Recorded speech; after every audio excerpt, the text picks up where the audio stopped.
Pernahkah Anda berkumpul dengan ibu-ibu? Saya sering. Terkadang di halaman sekolah saat menjemput atau mengantar anak. Atau juga mungkin pada waktu di perkumpulan ibu-ibu yang ngerumpi membicarakan banyak hal dan salah satunya bercerita bagaimana anaknya berhasil inilah dan itulah. Tapi juga bapak-bapak kalau ditanya anaknya sekarang sekolah atau sudah bekerja dan kemudian menceritakan tentang keberhasilan-keberhasilan anaknya masing-masing.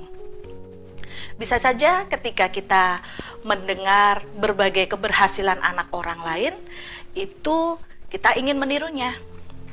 Kita membayangkan, wah seandainya anak saya ya juga akan seperti anak tetangga kita yang berhasil dan menjadi anak yang membanggakan.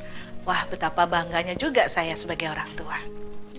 Bagaimana sikap kita saat kita akhirnya terpancing ingin membandingkan dengan anak-anak tetangga tersebut?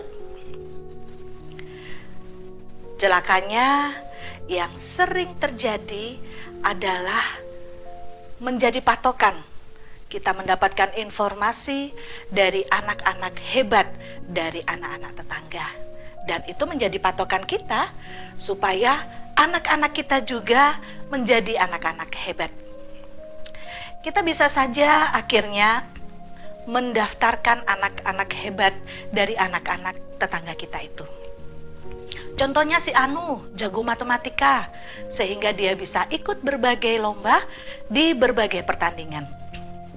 Contohnya juga si itu hebat dan menjadi juara pidato. Kemudian si itu yang satunya itu selalu ranking satu kelasnya dan sekolah selalu memilihnya untuk acara-acara yang membanggakan. Demikian kira-kira daftar anak-anak hebat tetangga kita itu. Kemudian bagaimana dengan anak-anak kita sendiri?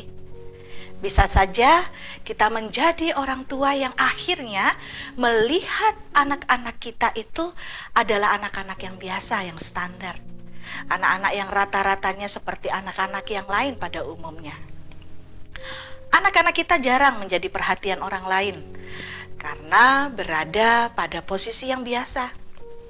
Dalam pengalaman saya pribadi, anak-anak saya bukan hanya menjadi anak-anak yang biasa, tapi malah anak-anak yang mungkin perlu mendapat perhatian lebih dari saya sebagai orang tua. Perhatian lebih dari gurunya, karena perlu penanganan dengan perhatian. Beberapa kali guru memanggil saya sebagai orang tua supaya memperhatikan bagaimana harus mendisiplinkan dengan belajarnya supaya bisa mengikuti dan seterusnya. Tapi dari situlah saya punya kedekatan lebih dengan anak-anak saya. Kedekatan itu datang karena saya menjalankan apa yang disampaikan oleh gurunya. Saya akhirnya menjadi lebih dekat dengan anak-anak saya. Saya lebih perhatian dengan mereka.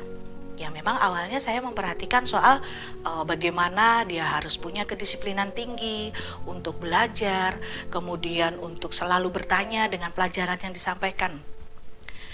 Namun juga melakukan berbagai cara pendekatan soal kegiatan sehari-hari. Ya puji Tuhan, anak-anak saya malah punya kedekatan khusus hingga sekarang dia bisa belajar dengan baik. Saya akhirnya menyadari begini, anak-anak saya memang berada dalam level rata-rata seperti anak lainnya. Dan bahkan perlu mendapatkan dorongan terus supaya dia bisa mengikuti setiap pelajaran yang harus dia terimanya. Tapi bagi saya, anak-anak saya adalah anak-anak yang istimewa, ya setidaknya bagi kami sebagai orang tua. Dia punya potensi sendiri, yang potensinya memang bukan potensi yang bisa dibandingkan, sehingga dia disebut sebagai juara. Tapi potensi yang diberikan Tuhan kepada anak-anak saya adalah potensi yang bisa mengantar anak-anak saya untuk menjalani hidupnya di masa depan. Jadi jangan takut, jangan minder, atau jangan memaksakan anak-anak kita untuk menjadi sama dengan anak-anak tetangga lain yang dikenal istimewa itu. Tuhan menciptakan setiap kita sangat istimewa. Kata pemazmur, aku bersyukur kepadamu oleh karena kejadianku dahsyat dan ajaib. Ajaib apa yang kau buat dan jiwaku benar-benar menyadarinya. Mazmur 139 ayat 14.